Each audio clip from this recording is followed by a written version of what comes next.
Americans throw away an enormous amount of perfectly good food every year, and a huge share of that waste traces back to one thing: not actually knowing how long food lasts.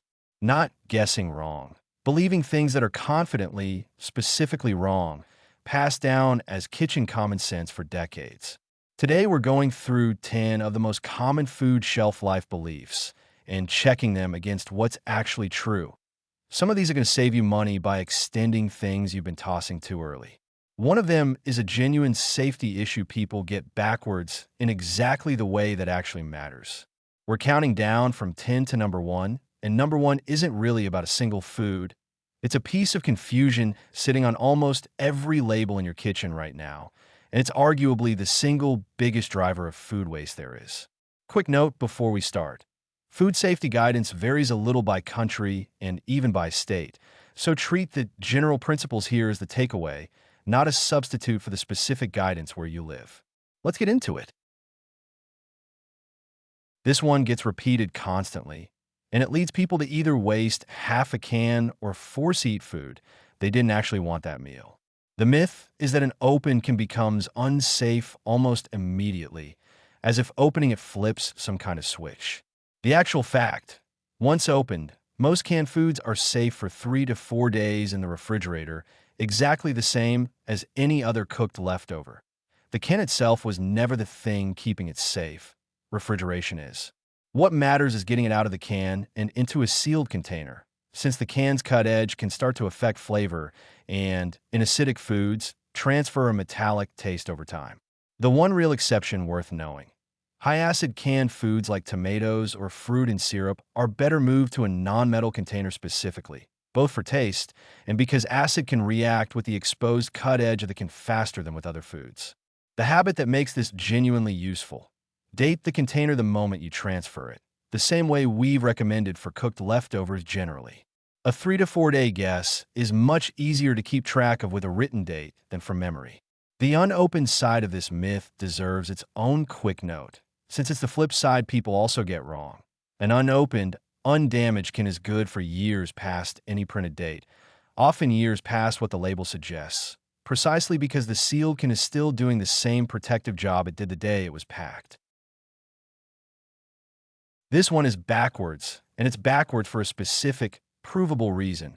Refrigeration actually speeds up the process that makes bread go stale, not slows it down. The fact: the starch in bread recrystallizes fastest at refrigerator temperatures, a process called retrogradation. Bread left on the counter at room temperature actually stays soft longer than the same loaf refrigerated, even though the fridge feels like this safer choice for everything else. The real rule for bread: room temperature in a bread box or sealed bag for a few days if you'll finish it soon, and the freezer, not the fridge, for genuine long-term storage, where it holds up for months and thaws back to nearly fresh texture. A trick that makes the freezer version actually convenient: slice the loaf before freezing, so you can pull out exactly 1 or 2 slices at a time for the toaster without thawing the whole thing. The fridge was never solving a problem the freezer doesn't solve better. Interestingly, not all bread ages the same way.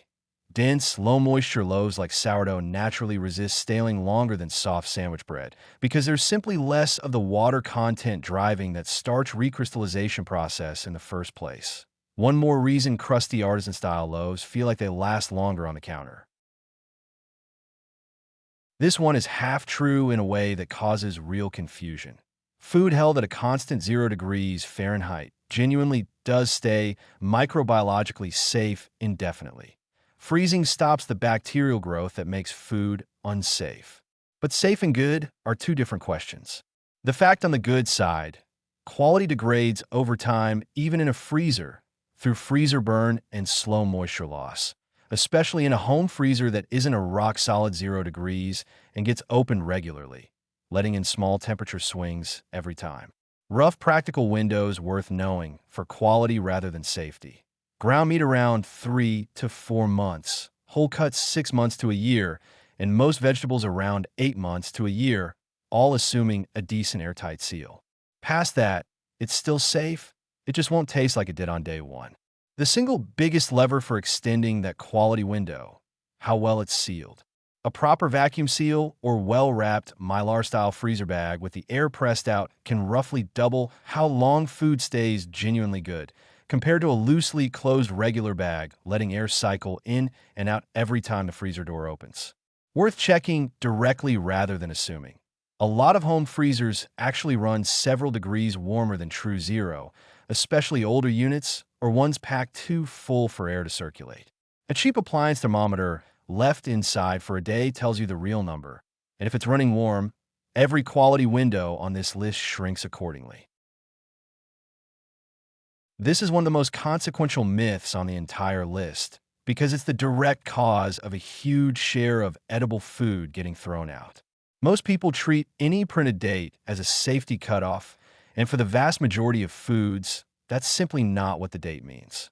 The fact, in most places, dates like best by, sell by, and use by are manufacturer estimates of peak quality, not government safety deadlines for almost every category of food. The main exception is infant formula, which does have a legally regulated safety date that should be followed strictly. For nearly everything else, canned goods, dry pantry staples, most dairy, most produce, the date is closer to a best experienced by suggestion than a cliff edge. Food past that date is routinely still perfectly good, judged by your senses rather than the calendar, which is exactly why your nose, eyes, and texture sense are the more reliable test we mentioned before. They're checking the food itself, not a printed guess made months or years earlier by someone who had no idea how your specific fridge or pantry would actually treat it. This confusion has a real economic cost worth naming. Food banks and donation programs regularly have to discard shelf-stable, perfectly safe food purely because a well-meaning donor assumed a past best-by date meant it had to go, when in most cases the actual guidance for non-perishable items would have allowed it to be distributed and eaten without any issue. Unlike everything else on this list, this one is actually true, and it's worth including specifically because it sounds too good to be believed.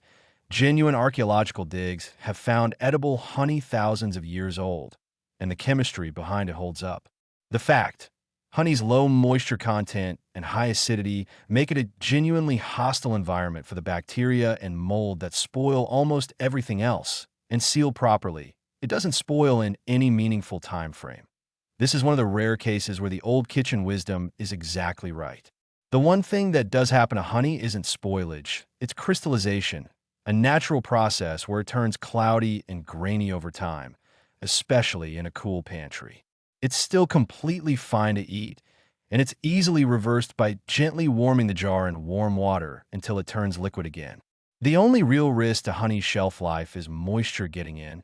An unsealed jar or a wet spoon dipped in repeatedly can introduce enough water to eventually allow spoilage, so the whole reputation rests on keeping it properly sealed, not on the honey itself having a clock running.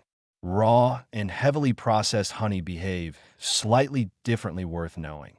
Raw honey crystallizes faster, sometimes within months, precisely because it still contains the natural pollen and enzymes that ultra-filtered honey has stripped out. Crystallizing faster isn't a quality problem. If anything, it's a sign of a less processed product. This one comes from genuine confusion between two different storage systems used in different countries, and it makes American refrigerated eggs seem far more fragile than they actually are. The fact, properly refrigerated eggs in the US typically stay good for 3 to 5 weeks past the pack date printed on the carton, not the week or two most people assume. Refrigeration is doing far more work here than people give it credit for. The genuinely useful trick for checking when the date's long gone and memory's fuzzy. The float test. Place the egg in a bowl of water. A fresh egg sinks and lies flat. An egg getting older stands more upright, and one that floats to the top should be tossed. It works because the air pocket inside an egg slowly grows as it ages. One more sign worth knowing beyond the float test.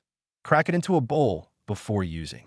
A fresh egg has a compact, mounded yolk and a thick white that doesn't spread much. A watery, spread-out white is a sign of an older egg, still likely fine to cook, but worth using soon rather than storing further. Where eggs sit in the fridge matters more than most people think. The door is actually the warmest, least stable spot, with the biggest temperature swings every time it opens. Eggs kept on an interior shelf instead of the door hold their quality noticeably longer, a free upgrade that just means moving the carton a few inches. This mixes up two completely different concepts, and it leads to a lot of unnecessarily discarded spice racks. The fear is that an old spice is somehow dangerous.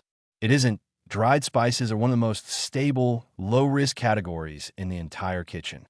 The fact, what actually happens to spices over time is a slow loss of the essential oils that carry their flavor and aroma.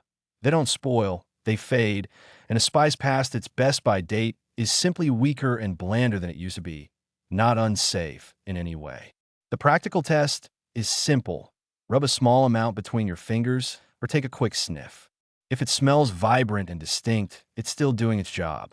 If it smells like almost nothing, it's not dangerous. It's just not worth the shelf space anymore. And using double the amount is a reasonable temporary fix. Whole spices, peppercorns, cinnamon sticks, whole cumin seeds hold their potency dramatically longer than pre-ground versions, often several years versus roughly one, because grinding exposes far more surface area to air. If you go through spices slowly, buying whole and grinding as needed is the single best fix for this entire category. Storage location matters as much as time does for spices. A rack kept right next to the stove, exposed to heat and light every time something cooks, fades noticeably faster than the exact same spices kept in a cool, dark cabinet. A good-looking spice rack display on the counter is often quietly working against itself. We've covered pieces of this before, but the specific number people believe is worth correcting directly because it dramatically undersells one of the best long-term staples that exists. The fact, properly stored white rice and dried beans, sealed, cool, dry, away from pests, routinely last 25 to 30 years, not the 1 or 2 years most people assume from vague, eat within a year, advice they've absorbed from somewhere. The 1 to 2 year number isn't wrong exactly. It's just describing a different scenario. Rice or beans left in their thin original packaging, exposed to air, moisture, and pests. The same food sealed properly in Mylar with an oxygen absorber, which we've covered as the single most impactful pantry habit there is playing a completely different game. Quality does drift slowly over decades, even sealed. Very old rice can take slightly longer to cook and lose a touch of texture, but different isn't unsafe. Properly stored dry rice and beans essentially don't have a safety clock running at all, only a very slow quality one. This is also exactly why the earlier brown versus white rice distinction matters so much for long-term storage specifically. It's the oil content in the brand that creates a real clock, not some general property of rice. Strip the brand away, and the 25 to 30 year number becomes realistic instead of aspirational. This is the one genuinely dangerous myth on the list, because it's usually good advice pointed in exactly the wrong direction for a specific category of risk, and following it can actually make someone sick. The fact, smell is a reliable warning sign for spoilage bacteria, the kind that make food taste and smell obviously bad. But it's not a reliable warning sign for pathogenic bacteria, the kind that actually cause food poisoning, like certain strains of E. coli, Salmonella, and Listeria, which frequently produce no detectable smell, taste, or appearance change at all. This is exactly why cooking temperature and safe handling time matter independently of how anything smells. A chicken breast left out too long, or ground beef past its safe window, can be perfectly odorless and still genuinely dangerous, which is the opposite of how the trust your nose rule is usually taught. The fix isn't to trust your nose entirely. It's know which job it's actually good at. Smell is excellent for catching general spoilage in things like dairy, produce, and leftovers past their window. For raw meat, poultry, and eggs specifically, time and temperature rules matter more than smell because the dangerous version often smells completely normal right up until it isn't. Color changes deserve slightly more trust than smell for raw meat specifically. A shift from bright red to a dull, grayish-brown on the surface of ground beef, well before any odor develops, is a genuinely useful early warning sign. Not a guarantee of danger by itself, but a reasonable prompt to use it that day or not at all. And here's the myth underneath nearly everything else on this list. The one piece of label literacy that would single-handedly prevent an enormous amount of wasted food if more people actually knew it. These three phrases are not interchangeable, and treating them as one word costs real money every week. Sell by is instruction to the store, not to you. It tells staff how long to display the product, and food is generally still good for some time after that date passes at home, especially refrigerated or frozen properly. Best by, or best if used by, is a quality estimate, the manufacturer's guess at peak flavor and texture. It has essentially nothing to do with safety for the vast majority of shelf-stable and frozen foods, which is why a can or a bag of rice, well past its best by date, is routinely still completely fine. Used by is the one that actually leans towards safety guidance, most commonly seen on the most perishable items, and it's the one worth taking most seriously, though even this is more of a strong recommendation than a strict legal cutoff for most foods, again with baby formula as the clear, strict exception. Knowing the difference between these three words is genuinely the single highest leverage piece of food knowledge in this whole video, because it applies to every single item in your kitchen, every week for the rest of your life. And it's the direct explanation for why items 4, 5, 7, 8, 9, and 10 on this list turn out to be myths in the first place. Once you separate quality guess from safety line, most food waste guilt disappears along with it. Some places have actually started legislating around this exact confusion, standardizing best if used by specifically for quality and use by specifically for the handful of foods where safety genuinely applies, a sign that the mislabeling problem is well understood at a policy level, even if it hasn't fully reached everyday kitchens yet. So there you have it, 10 shelf life beliefs, one of them actually true, and the pattern underneath the rest. Most food is more forgiving than the label makes it look. A few specific things deserve more caution than people give them, and the difference between the two is almost always knowable if you know what to actually check. None of this is permission to ignore your senses or genuinely spoiled food. It's permission to stop throwing away food that was never actually a problem, while paying closer attention to the handful of situations, like raw meat timing, that genuinely deserve it. If this saved you from tossing something you didn't need to, hit subscribe. New pantry and grocery smart videos almost every day, real information, no fear-mongering either direction.